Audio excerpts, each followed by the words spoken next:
അതുപോലെ അള്ളാഹു നമ്മൾക്ക് നൽകിയ മുതല് അള്ളാഹു നമ്മോട് പറയാണ്, വലാ തബ്ഗിൽ ഫസാദ ഫിൽ അർള്, എന്റെ മുതൽ ഉപയോഗിച്ച് ദുനിയാവിൽ ഫസാദ് ഉണ്ടാക്കല്ല. എങ്ങനെയാണ് ഫസാദ് ഉണ്ടാകുന്നത്? വാട്സപ്പിൽ നിന്നുകൊണ്ട് ഏതെങ്കിലും ഒരു അന്യസ്ത്രീയോട് ചാറ്റ് ചെയ്താൽ ഫസാദാണത്. വാട്സപ്പിൽ ഇരുന്നു കൊണ്ട് എന്റെ പൊന്നു ചെറുപ്പക്കാരാ, ഇവിടെ ഇരിക്കുന്ന ചെറുപ്പക്കാരോട് എനിക്ക് ചോദിക്കാനുള്ളത്, നിങ്ങളുടെ പെങ്ങന്മാരോട് വേറൊരാൾ ചാറ്റ് ചെയ്യുന്നത് നിങ്ങൾക്ക് ഇഷ്ടമാണോ? അള്ളാഹുവിന്റെ ഹബീബ് ചോദിച്ച ചോദ്യമാണ് എനിക്ക് നിങ്ങളോടും ചോദിക്കാനുള്ളത്. അള്ളാഹുവിന്റെ ഹബീബായ മുഹമ്മദുർ റസൂലുള്ളാഹി സ്വല്ലല്ലാഹു അലൈഹി വസല്ലമ തങ്ങള് ചോദിച്ച അതേ ചോദ്യമാണ് ചോദിക്കാനുള്ളത്. നമ്മുടെ ഉമ്മമാരോട് വേറെ ആരെങ്കിലും വാട്സപ്പിലൂടെ ചാറ്റ് ചെയ്യുന്നത് ഇഷ്ടമാണോ? ആണോ? ഇഷ്ടമുള്ള ആളൊന്നും കൈപൊക്കിയ. ഉമ്മമാരോട് വേറൊരാൾ ചാറ്റ് ചെയ്യുന്നത് എനിക്ക് കുഴപ്പമില്ല അഭിപ്രായമുള്ള ആൾ കൈപൊക്കിയ. ആരുമില്ലത് പൊക്കൂല്ല. എന്നാ അടുത്ത ചോദ്യം ചോദിക്കട്ടെ, കല്യാണം കഴിഞ്ഞ് മക്കളുള്ള ആളാണെങ്കിൽ നിങ്ങളുടെ മധുര 17കാരിയായ പെൺമക്കളോട് വേറെ ഏതെങ്കിലും മഞ്ഞ പുരുഷന്മാര് ചാറ്റ് ചെയ്യുന്നത് ഇഷ്ടമാണോ? കൈപൊക്കട്ടെ. കുഴപ്പമില്ലാത്ത ആളുകൾ കൈപൊക്കട്ടെ. ഇല്ല. നിങ്ങളുടെ സഹോദരന്മാരോട്, നിങ്ങളുടെ പെങ്ങന്മാരോട് എത്രയെത്ര പ്രശ്നങ്ങളാണ് ഇവിടെ നടക്കുന്നത്.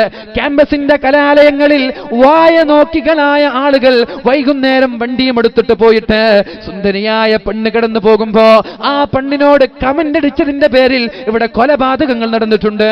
കൊലപാതകങ്ങൾ. എന്റെ പെങ്ങളോട് നീ ആരാ സംസാരിക്കാൻ? എന്റെ പെങ്ങളോട് സംസാരിച്ചത് എന്തിന്? എന്റെ പെങ്ങളെ എന്തിനാണ് പ്രണയിക്കുന്നത്? എന്റെ പെങ്ങളെ പിന്നാലെ പോവല്ല എന്ന് പറഞ്ഞിട്ട് നമ്മുടെ നാടുകളിൽ കൊലപാതകങ്ങൾ നടന്നിട്ടുണ്ട്. നമ്മുടെ നാടുകളിൽ അടിപിടി നടന്നിട്ടുണ്ട്. അപ്പൊ ഞാൻ ചോദിക്കട്ടെ, നമ്മുടെ പെങ്ങളെ തൊടുമ്പോൾ നമ്മൾക്ക് നോവിക്കാറുണ്ട്, നമ്മുടെ ഉമ്മമാരെ തൊടുമ്പോൾ നമ്മൾക്ക് നോവിക്കാറുണ്ട്, നമ്മുടെ മക്കളെ തൊടുമ്പോൾ നമ്മൾക്ക് നോവിക്കാറുണ്ട്. ഇനി ആലോചിക്കുക എന്റെ ചെറുപ്പക്കാരാ, നമ്മൾ ചാറ്റ് ചെയ്യുന്ന പെൺകുട്ടിയുണ്ടല്ലോ, ആരുടെയെങ്കിലും ഉമ്മയായിക്കൂടെ? അവർക്കുണ്ടാകുന്ന വിഷമം എത്രയായിരിക്കും? ആരെയെങ്കിലും മകളായിക്കൂടെ? അവർക്കുണ്ടാകുന്ന വിഷമം എത്രയായിരിക്കും? ആരുടെയെങ്കിലും പെങ്ങളായിക്കൂടെ?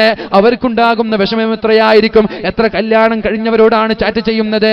കല്യാണം കഴിഞ്ഞവർ വേറെ, കല്യാണം കഴിയാത്തവർ വേറെ. നമ്മുടെ ചെറുപ്പക്കാരുടെ മൊബൈൽ ഫോൺ എടുത്തു നോക്കിയാൽ കോഡ് ഭാഷകളിൽ സേവ് ചെയ്ത് വെച്ചിട്ടുള്ള 1 2 അല്ല 5 10 കാമുകിമാരുടെ നമ്പറുകളുണ്ട്. ആ നമ്പറുകളിൽ കല്യാണം കഴിഞ്ഞവരുണ്ട്, കല്യാണം കഴിഞ്ഞ് ഡിവേഴ്സ് ആയവരുണ്ട്, കുട്ടികളുള്ളവരുണ്ട്, ഇല്ലാത്തവരുണ്ട്, കല്യാണം കഴിയാത്തവരുണ്ട്. എന്തിനാണ് വെറുതെ കുടുംബങ്ങളിൽ ഫസാദ് ഉണ്ടാക്കുന്നത്? എന്തിനാണ് വെറുതെ കുടുംബങ്ങളിൽ ഭിന്നിപ്പുണ്ടാക്കുന്നത്? എന്തിനാണ് ഒരു മാതാവിന്റെ കണ്ണുനീര് കുടിക്കുന്നത്? വേണ്ട ചെറുപ്പക്കാരാ, എന്റെ സഹോദരി, വേണ്ട. ഹറാമിൽ നിന്ന് വളർന്ന എല്ലാം നരകത്തിലേക്കാണ്. ഹറാമ് കൊണ്ട് വളർന്ന പ്രണയമാണെങ്കിൽ പ്രണയ വിവാഹങ്ങൾ എന്തേ സക്സസ് ആവാത്തത്? എന്തേ പ്രണയ വിവാഹങ്ങൾ, വളരെ മനോഹരമായ ദാമ്പത്യ ജീവിതം മുന്നോട്ട് കൊണ്ടുപോകാൻ പറ്റാത്തത്?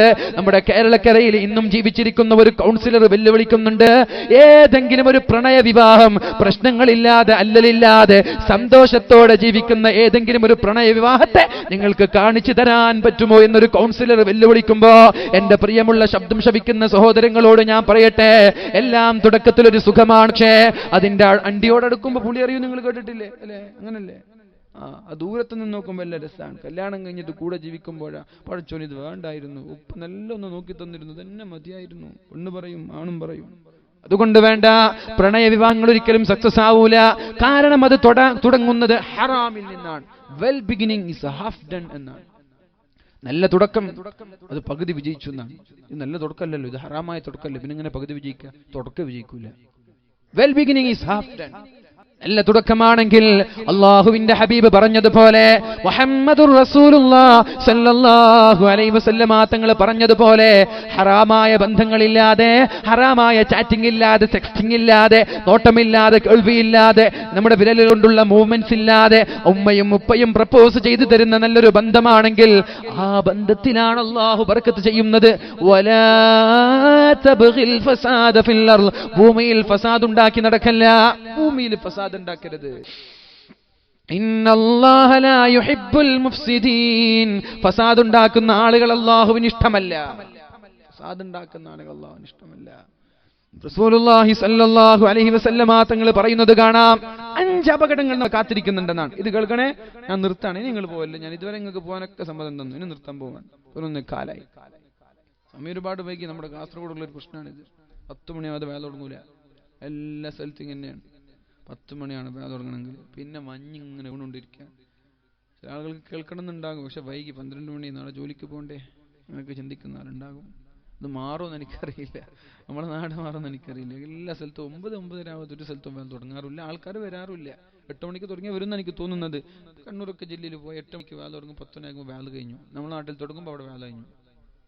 അപ്പം അങ്ങനെ ആ ഒരു രീതിയിലേക്ക് എത്താൻ അള്ളാഹു തൗഫീഖ് ചെയ്യട്ടെ. സാന്ദർഭികമായി ഞാൻ ഉണർത്താണ്, ഈ വരുന്ന 10ഉം 11-നും ഉബ്രംകുളത്ത് വലിയൊരു വമ്പിച്ച് പരിപാടി നടക്കുകയാണ്. നിങ്ങളൊക്കെ ക്ഷണിക്കാൻ. 10-ാം തീയതി നമ്മുടെ സുബൈർ മാസ്റ്റർ തോട്ടിക്കലിൻ്റെ കഥാപ്രസംഗമാണ്. 11-ാം തീയതി നമ്മുടെ കേരളക്കരയിൽ ഏറ്റവും പ്രഗത്ഭനായ പ്രഭാഷകൻ മുസ്തഫ ഹുദവി ആക്കോട്, മുപ്പര് കാസർഗോഡ് ജില്ലയിലേക്ക് വരാതിരിക്കാനുള്ള ഒരു കാരണം ഇവിടെ തുടങ്ങുന്നത് 10 മണിക്ക് എന്നുള്ളതാണ്. മുപ്പര് നിങ്ങൾ കണ്ണൂർ പോയാലറിയാം, ഒരു സെക്കൻഡ് വിശ്രമമില്ലാത്ത ഒരാളാണ്. ഞാൻ എൻ്റെ ജീവിതത്തിൽ മാതൃകയാക്കുന്ന ഒരു മനുഷ്യനാണ്, വല്ലാത്തൊരു മനുഷ്യൻ. വിനയത്തിൻ്റെയും തഖ്വയുടെ ഒക്കെ ഒരു വല്ലാത്തൊരു പ്രതീകമാണ്. അദ്ദേഹം ഇങ്ങോട്ട് വരാറില്ല, നിർബന്ധിച്ചു കൊണ്ടുവന്നതാണ്. അപ്പോൾ നിങ്ങൾ ഇൻഷാ അല്ലാഹ് നിങ്ങളുടെയൊക്കെ അവിടെ സാന്നിധ്യം അവിടെ ഉണ്ടാവണമെന്ന് ഞാൻ സാന്ദർഭികമായി ഉണർത്താണ്. ഉബ്രംകളയിൽ 10-ാം തീയതി സുബൈർ മാസ്റ്റർ തോട്ടിക്കൽ, 11-ാം തീയതി നമ്മുടെ മുസ്തഫ ഹുദവി ആക്കോട്. ഇൻഷാ അല്ലാഹ് എല്ലാവരും വിജയിപ്പിക്കുക, അല്ലാഹു തൗഫീഖ് ചെയ്യട്ടെ. 5 കാര്യങ്ങളുണ്ട് പരിശുദ്ധ റസൂലുള്ളാഹി സ്വല്ലല്ലാഹു അലൈഹി വസല്ലമ തങ്ങൾ നമ്മെ പഠിപ്പിക്കുന്ന 5 കാര്യങ്ങളുണ്ട്. ഈ 5 കാര്യങ്ങൾ നിങ്ങൾ ചെയ്താൽ നിങ്ങളിലേക്ക് വരാനിരിക്കുന്നത് അപകടങ്ങളുടെ പൂമാലയാണ്. നോട്ട് പ്രതിസന്ധി മോഴി ഉണ്ടാക്കിയതല്ല, നമ്മൾ ഉണ്ടാക്കിയാണ്. അതാണ് ഈ ഹദീസ് പറയുന്നത്. നോട്ട് പ്രതിസന്ധി ഉണ്ടല്ലോ, സത്യത്തിൽ നോട്ട് പ്രതിസന്ധി കള്ളനോട്ട് പിടിക്കാനും കള്ളപ്രക്കാരെ പിടിക്കാനുമാണ്. 97% നോട്ടും തിരിച്ചെത്തിയെന്നാണ്. പിന്നാകെ 3% ഈ കള്ളനോട്ടൊക്കെ ഉള്ളത്. നാട്ടൊന്നും ഉണ്ടായിട്ടില്ല. ഇത് അള്ളാഹു തരികയാണ് നമ്മൾക്ക്, നമ്മൾ ചോദിച്ചു വാങ്ങിയതാണ്. മോദിക്കൊന്നും ഇതിലൊരു റോളും ഇല്ല, ഒരു റോളും മോദിക്കില്ല. പടച്ചോന്റെ തീരുമാനമാണ്. അധികാരം നൽകുന്നത് അല്ലാഹുവാണ്. അധികാരം ഒരാളുടെ കൈകളിൽ നിന്ന് ഊരുന്നതും റബ്ബാൻ. അധികാരം നൽകുന്നത് അല്ലാഹു, ഊരുന്നത് അല്ലാഹു. റസൂലുള്ളാഹി സ്വല്ലല്ലാഹു അലൈഹി വസല്ലം തങ്ങൾ പറയാണ്, യാ മഅശറൽ മുജാഹിരീൻ, യാ മഅശറൽ മുഹാജിരീൻ, ഓ മുഹാജിരീങ്ങളുടെ കൂട്ടമേ, 5 ഖിസാലിൻ ഇദാ ബതുലീതും ബിഹിന്ന, 5 കാര്യങ്ങൾ നിങ്ങളിലുണ്ടായാൽ വഅഊദു ബില്ലാഹി അൻ തുദ്രികൂഹുന്ന, നിങ്ങളിലുണ്ടാവാതിരിക്കട്ടെ എന്ന് ഞാൻ ദുആ ചെയ്യുകയാണ്. അല്ലാഹു നമ്മളെ രക്ഷപ്പെടുത്തട്ടെ. 5 കാര്യങ്ങൾ നിങ്ങളിലുണ്ടായാൽ വഅഊദു ബില്ലാഹി അൻ തുദ്രികൂഹുന്ന, നിങ്ങളിലുണ്ടാവാതിരിക്കട്ടെ എന്ന് ഞാൻ ദുആ ചെയ്യുകയാണ്. ഒന്നാമത്തേത്, ലം തൽഹരിൽ ഫാഹിഷതു ഫീ ഖൗമിൻ ഖത്തു ഹത്താ യുഅലിനു ബിഹാ, പരസ്യമായി തെറ്റ് ചെയ്യാൻ തുടങ്ങിയാൽ, അതാണ് പരസ്യമായി തെറ്റ് ചെയ്യാൻ തുടങ്ങിയാൽ, ആണും പെണ്ണും പരസ്യമായിരുന്നിട്ട് സെൽഫി എടുക്കാൻ തുടങ്ങിയാൽ തന്നെ. കല്യാണ വേളകളിൽ, കല്യാണ മണ്ഡപങ്ങളിൽ കസിൻ ബ്രദേഴ്സ്, കസിൻ സിസ്റ്റേഴ്സ്, ഇങ്ങനൊരു സിസ്റ്റർ ഉണ്ട്, മൂത്താപ്പാന്റെ മകള്, അല്ലേ? നമ്മളൊക്കെ എന്ത് ലാഘവത്തോടെ അതൊക്കെ നമ്മൾ കാണുന്നത്. നമ്മളൊക്കെ അതിൽ ഉത്തരവാദികളാണ്. നമ്മളതൊന്നും യാതൊരു മെയിൻറ്റെയിൻ ചെയ്യാറില്ല. ബൈക്കിലിരുത്തി കൊണ്ടുപോവാരെ മുത്താപ്പാന്റെ മകളെ, ഹറാമാണ്. കൈപിടിച്ച് ഷെയ്ക്ക് ഹാൻഡ് ചെയ്യുക ഹറാമാണ്. സലാം പറയൽ ഒരു ഹറാമാണ്. നമ്മളിത് ശ്രദ്ധിക്കാറില്ല. എല്ലാം നമ്മളൊക്കെ അല്ലാഹു നമ്മളൊക്കെ രക്ഷപ്പെടുത്തട്ടെ. കോളേജിന്റെ ക്യാമ്പസുകളിൽ ഒരു ന്യൂ ഇയർ വരുമ്പോൾ, ഒരു ക്രിസ്മസ് വരുമ്പോഴേക്കും കൂടെ ഇരുന്നിട്ടൊരു സെൽഫി. ആരൊക്കെ ഇത്? മഹ്റമോ? ഇത് കസിൻ സിസ്റ്റേഴ്സ് ബ്രദേഴ്സ് ഒന്നല്ല, കൂടെ പഠിക്കുന്ന സഹപാഠികളുടെ കൂടെ ഷോൾഡറിൽ കൈവച്ചിട്ട് ഒരു സെൽഫി, എന്നിട്ട് അത് ഫേസ്ബുക്കിൽ പോസ്റ്റ് ചെയ്യുക. അല്ലാഹു വെറുതെ വിടുമോ? അല്ലാഹു വെറുതെ വിടുമോ? അല്ലാഹു വെറുതെ വിടില്ല. എന്റെ പൊന്നു സഹോദരിമാരെ, ഹറാമായിട്ടുള്ള ബന്ധങ്ങൾ തൊടലും ഹറാമല്ലേ, സ്പർശിക്കലും ഹറാമല്ലേ? റസൂലുള്ളാഹി സ്വല്ലല്ലാഹു അലൈഹി വസല്ലമ തങ്ങൾ പറഞ്ഞത്, ഏതെങ്കിലും അന്യ സ്ത്രീയുടെയോ അന്യ പുരുഷന്മാരുടെയോ ഷോൾഡറുമായി ടച്ച് ചെയ്യുന്നതിനേക്കാളും നല്ലത്, ബന്ധപ്പെടുന്നതിനേക്കാളും നല്ലത്, ബസ്സിലൊക്കെ പോകുമ്പോ ഫ്രണ്ട് ഭാഗത്ത് കയറുന്ന ആളുകളുണ്ടോ? ഇനിയിപ്പോ ആരും ബസ്സിൽ കയറില്ലല്ലേ? ബസ്സിൽ കയറൽ കുറവാണ്. അതുകൊണ്ട് വലിയൊരു ശല്യമായിട്ടുണ്ടാവും. എല്ലാവരുടെ കയ്യിലും വണ്ടിയുണ്ട്, എല്ലാവരുടെ കയ്യിലും ബൈക്കുണ്ട്. അല്ലാതെ വല്ലാത്ത തിരക്കുള്ള സമയങ്ങളിൽ സ്ത്രീകളുമായിട്ട് തട്ടിമുട്ടി നിൽക്കുന്ന ആളുകൾ, റസൂലുള്ളാഹി സ്വല്ലല്ലാഹു അലൈഹി വസല്ലമ തങ്ങൾ പറയുകയാണ്, അങ്ങനെയുള്ള ആളുകൾ ഉണ്ടെങ്കിൽ മൻ വദഅ യദഹു അല ഇംറഅ, ഇത് പ്രത്യേകം ശ്രദ്ധിക്കുക. ക്യാമ്പസിൽ പഠിക്കുന്ന ചെറുപ്പക്കാരികളും വിദ്യാർത്ഥികളും വിദ്യാർത്ഥിനികളും ജോലി ചെയ്യുന്ന ചെറുപ്പക്കാരികളും കേൾക്കേണ്ട ഒരു വിഷയമാണ്. മൻ വദഅ യദഹു അല ഇംറഅത്തിൻ ലാ തഹില്ലു ലഹു, ഒരാൾക്ക് അനുവദനീയമല്ലാത്ത ഹറാമായ പെണ്ണിനൊരാൾ കൈ കൊടുത്താൽ, ജാഅ യൗമൽ ഖിയാമ, അന്ത്യനാളിൽ അയാൾ കടന്നു വരുന്നത് എങ്ങനെയെന്നറിയോ? മഗ്ലൂലതൻ യദഹു ഇലാ ഉനുഖിഹി, അവന്റെ രണ്ട് കൈകൾ കഴുത്തിലേക്ക് ബന്ധിച്ച് ആമം ചെയ്തിട്ടാണ് വരിക. കഴുത്തിൽ ഇങ്ങനെ കെട്ടിയിട്ട് ഇങ്ങനെ കൈയും പിടിച്ച് വരുമ്പോൾ തന്നെ ആളുകൾക്ക് മനസ്സിലാവും ഇത് മറ്റേ കേസാണല്ലോ, ഇത് പെണ്ണുമായി ബന്ധപ്പെട്ട കേസാണല്ലോ, ഇങ്ങനെ പിടിച്ചിട്ട് വരാൻ മഹ്ശറിലെ മഗ്ലൂലതൻ യദഹു ഇലാ ഉനുഖി. ചെയ്തിട്ടുണ്ടെങ്കിൽ മാപ്പ് ചോദിച്ചേക്ക്, അല്ലാഹു പുറത്തു തരട്ടെ. കഴിഞ്ഞതൊക്കെ കഴിഞ്ഞു, ഇനി വരാനിരിക്കുന്ന കാലത്തേക്ക് ഇതൊക്കെ പറയണത്. അല്ലാഹു പുറത്തു തരട്ടെ. റസൂലുള്ളാഹി സ്വല്ലല്ലാഹു അലൈഹി വസല്ലമ തങ്ങൾ പറയുകയാണ്, അനുവദനീയമല്ലാത്ത ഒരു പെണ്ണിന്റെ ശരീരത്തിൽ നമ്മൾ സ്പർശിച്ചാൽ ജാഅ യൗമൽ ഖിയാമ മഗ്ലൂലതൻ യദഹു ഇലാ ഉനുഖിഹി, കയ്യാമം വെച്ചിട്ട് അല്ലാഹു കൊണ്ടുവരും. ഫഇൻ ഖബ്ബലഹാ, ഇരുളിന്റെ മറവിൽ, മതിലിന്റെയോ ചുമരിന്റെയോ കുറ്റിക്കാടിന്റെയോ മറവിൽ സ്ത്രീകളുമായിട്ടോ പുരുഷന്മാരുമായിട്ടോ ചുംബനം നടന്നാൽ,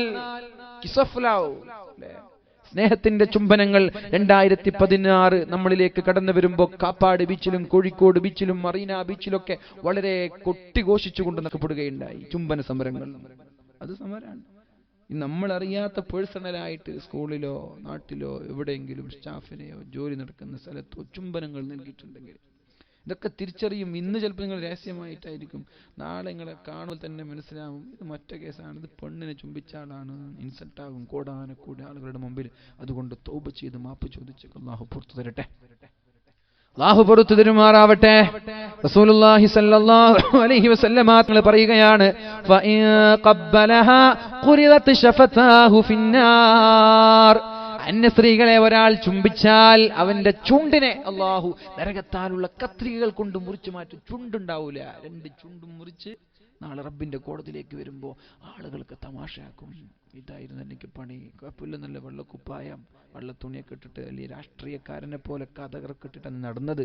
എന്തോ ഒരു പകൽമാനായിരുന്നു, ഇതായിരുന്നുവല്ലേ നിന്റെ പ്രവൃത്തി. ആളുകൾ പിടികൂടും. അല്ലാഹു നമ്മളെ രക്ഷപ്പെടുത്തുമാറാവട്ടെ. അതാണ് നമ്മൾ പറഞ്ഞു വരുന്നത്. 5 കാര്യങ്ങൾ നിങ്ങൾ ചെയ്താൽ സ്കൂളിൽ നടക്കുന്ന ഈ സെൽഫികളൊക്കെ പരസ്യമായി അല്ലാഹുവിനെ വെല്ലുവിളിക്കലാണ്. കല്യാണ മണ്ഡപങ്ങളിൽ നടക്കുന്ന ഫേസ്ബുക്കിൽ ഫോട്ടോ എടുക്കുക, എന്നിട്ട് എന്ത് ചെയ്യുക, അത് ഫേസ്ബുക്കിൽ അപ്ലോഡ് ചെയ്യുക, വാട്സപ്പിൽ ഇങ്ങനെ പ്രചരിക്കുക. കണ്ടിട്ടില്ല, നിങ്ങൾ കണ്ടിട്ടില്ലേ? ഫോട്ടോ എടുത്തു, ചിലപ്പോൾ കുടുംബക്കാർ ഫോട്ടോ എടുക്കുമ്പോൾ ഒരു പക്ഷേ മഹറമല്ലാത്ത കുടുംബക്കാരെടുത്തുണ്ടാകും, അതൊക്കെ ഉണ്ടാകും. നിങ്ങളുടെ ഫോണിൽ തന്നെയാണ്, നമ്മൾക്ക് അഡ്ജസ്റ്റ് ചെയ്യാം. നമ്മളെ കുടുംബക്കാർ തന്നെ, നമ്മുടെ മുത്താപ്പാൻ്റെ മക്കൾ, അളമാൻ്റെ മക്കൾ, അളപ്പാൻ്റെ മക്കളൊക്കെ നാട്ടിലുണ്ടാകും. കല്യാണം നടക്കുമ്പോൾ ഒരു പക്ഷേ ഗ്രൂപ്പ് ഫോട്ടോ എടുത്തു, അവരിങ്ങനെ സദസ്സ് നിൽക്കുന്നുണ്ട്, അത് നമ്മുടെ മൊബൈൽ ഫോണിൽ തന്നെ ഉണ്ട്, അത് നമുക്ക് അഡ്ജസ്റ്റ് ചെയ്യാം. ഹറാം തന്നെയാണ്, അഡ്ജസ്റ്റ് എന്ന് പറഞ്ഞാൽ ഹറാമല്ല എന്നല്ല പറഞ്ഞത്, അത് നമ്മൾ ഒഴിവാക്കാം. അത് നമ്മൾ ബന്ധപ്പെട്ട മുത്താപ്പാൻ്റെ അളപ്പാൻ്റെ മക്കൾ എന്ന് പറഞ്ഞിട്ട്. പക്ഷേ ഞാൻ ചോദിക്കുന്ന വിഷയമല്ല, സ്കൂളിൽ കൂടെ പഠിക്കുന്ന ക്ലാസ്മേറ്റിന്റെ കൂടെ സെൽഫി എടുത്തിട്ട് ഒരു പെണ്ണ് ഫേസ്ബുക്കിലിട്ടാൽ ഇതാരുള്ള വെല്ലുവിളിയാണ്? അല്ലാഹുവിനെ വെല്ലുവിളിക്കലാണ്, ഇത് കുടുംബക്കാരെ വെല്ലുവിളിക്കലാണ്, ദീനിനെ വെല്ലുവിളിക്കലാണ്. ഇതിന് മറുപടി പറയാൻ പെണ്ണിന് പറ്റുമോ? എത്ര പെണ്ണുങ്ങളുണ്ട് അങ്ങനെ പ്രൊഫൈൽ പിക്ചർ വെക്കുക? എത്ര പെണ്ണുങ്ങളുണ്ട് അങ്ങനെ? ഇതാണ് അല്ലാഹുവിന്റെ ഹബീബ് സല്ലല്ലാഹു അലൈഹി വസല്ലമ തങ്ങൾ പറഞ്ഞത്, ഇത് വരാതിരിക്കട്ടെ, ഇത് വരാതിരിക്കട്ടെ. ഇത് വന്നാൽ അപകടമാണ്. എന്താണ് ഒന്നാമത്തേത്? ലം തൽഹരിൽ ഫാഹിഷതു ഫീ ഖൗമിൻ ഖത്തു, ഒരു സമൂഹത്തിൽ വിചാരവും മോശപ്പെട്ട പ്രവർത്തനങ്ങളും ഹറാമും പരസ്യമായാൽ ഇത് തന്നെ പരസ്യമായി. കൂടെ പഠിക്കുന്ന ക്ലാസ്മേറ്റിന്റെ കൂടെ ടൂർ പോവുക, കൂടെ പഠിക്കുന്ന ക്ലാസ്മേറ്റിന്റെ കാറിൽ സഞ്ചരിക്കുക, ഒരു മഹറമില്ലാതെ. കൂടെ പഠിക്കുന്ന ക്ലാസ്മേറ്റിന്റെ കൂടെ ജ്യൂസ് കുടിക്കാൻ വേണ്ടി പോവുക, ഒരു മഹറമില്ലാതെ അന്യപുരുഷന്മാരുടെ കൂടെ പരസ്യമായി യാത്ര ചെയ്യൽ തന്നെ അല്ലാഹുവിനെ വെല്ലുവിളിക്കലാണ്. നമ്മൾക്കറിയാലോ അല്ലാഹു തആല പറഞ്ഞതെന്താ? യാ അയ്യുഹൻ നബിയ്യു ഖുൽ ലി അസ്വാജിക വബനാതിക വനിസാഇൽ മുഅ്മിനീൻ. നബിയേ, നിങ്ങൾ പറഞ്ഞു കൊടുക്കണം നബിയേ. ആരോടൊക്കെ? ലി അസ്വാജിക, നിങ്ങളുടെ ഭാര്യമാരോട്, വബനാതിക, നിങ്ങളുടെ മക്കളോട്, വനിസാഇൽ മുഅ്മിനീൻ, സ്ത്രീകളായ മുഅ്മിനാത്തുകളായ പെണ്ണുങ്ങളോടും പറഞ്ഞു കൊടുക്കണേ, യുദ്നീന അലൈഹിന്ന മിൻ ജലാബീബിഹിന്ന, അവരുടെ മൂടടം താഴ്ത്തിയിടട്ടെ. മുഖം കാണിച്ച്, കൈകൾ കാണിച്ച്, ശരീരത്തിന്റെ അംഗലാവണ്യം കാണിച്ച് ഇറുകിയ വസ്ത്രം ധരിച്ച് ദയവ് ചെയ്ത് പുറത്തിറങ്ങല്ലേ. യുദ്നീന അലൈഹിന്ന മിൻ ജലാബീബിഹിന്ന, അവരുടെ മൂടുപടം മുഖം കാണാതെ, ആളുകൾ കാണാതെ രീതിയിൽ മറച്ചു നടക്കട്ടെ. ദാലിക അദ്നാ അയ്യുറഫ്ന, അതാണ് നിങ്ങൾക്ക് നല്ലത്. പെൺകുട്ടികളെ, ഏത് ഫെമിനിസ്റ്റുകളോ സ്ത്രീവാദികളോ തോന്നിവാസങ്ങളും വാരോലകളും നമ്മുടെ നാടുകളിൽ വിളിച്ചു പറയുമ്പോ അത് നിങ്ങൾ സംസ്കരിക്കാനുള്ളതല്ല. എന്തേ 2017 കടന്നു വരുമ്പോ ബാംഗ്ലൂരിന്റെ തെരുവോരങ്ങളില്, ബാംഗ്ലൂരിന്റെ പട്ടണങ്ങളില് രാത്രികാലങ്ങളിൽ പീഡനങ്ങളുടെ കഥകൾ നടന്നത്, പീഡനങ്ങളുടെ പരമ്പരകൾ നടന്നത് വെറുതെയാണോ? നടന്നിട്ടില്ലേ? 2017 ഹാപ്പി ന്യൂ ഇയറായി ഒരു പുതുവത്സരമായി ആഘോഷിച്ച് വീട്ടിലേക്ക് കടന്നു വന്ന 100 കണക്കിന് പെണ്ണുങ്ങളിൽ ഒരു 10% പെണ്ണുങ്ങളെങ്കിലും പീഡിപ്പിക്കപ്പെട്ടിട്ടുണ്ട് അല്ലേ? എന്തേത് നടന്നത്? അവരുടെ വേഷവിധാനങ്ങളല്ലേ, അവരുടെ വേഷവിധാനങ്ങളല്ലേ ഇങ്ങനെ നടക്കാനുള്ള കാരണം. അതാണ് അല്ലാഹു തആല പറഞ്ഞത്, യുദ്നീന അലൈഹിന്ന മിൻ ജലാബീബിഹിന്ന, അവരുടെ വസ്ത്രം ഇറുകിയ tight fit jeans and T shirt ഇതൊക്കെ ഇട്ട് നടക്കണ്ട. അപ്പൊ ആളുകൾക്കൊന്ന് തൊട്ടാലെന്ന് തോന്നും. അങ്ങനെയാണ് സ്കിൻ ഫിറ്റ് ജീൻസ് ഒക്കെ ഇട്ട്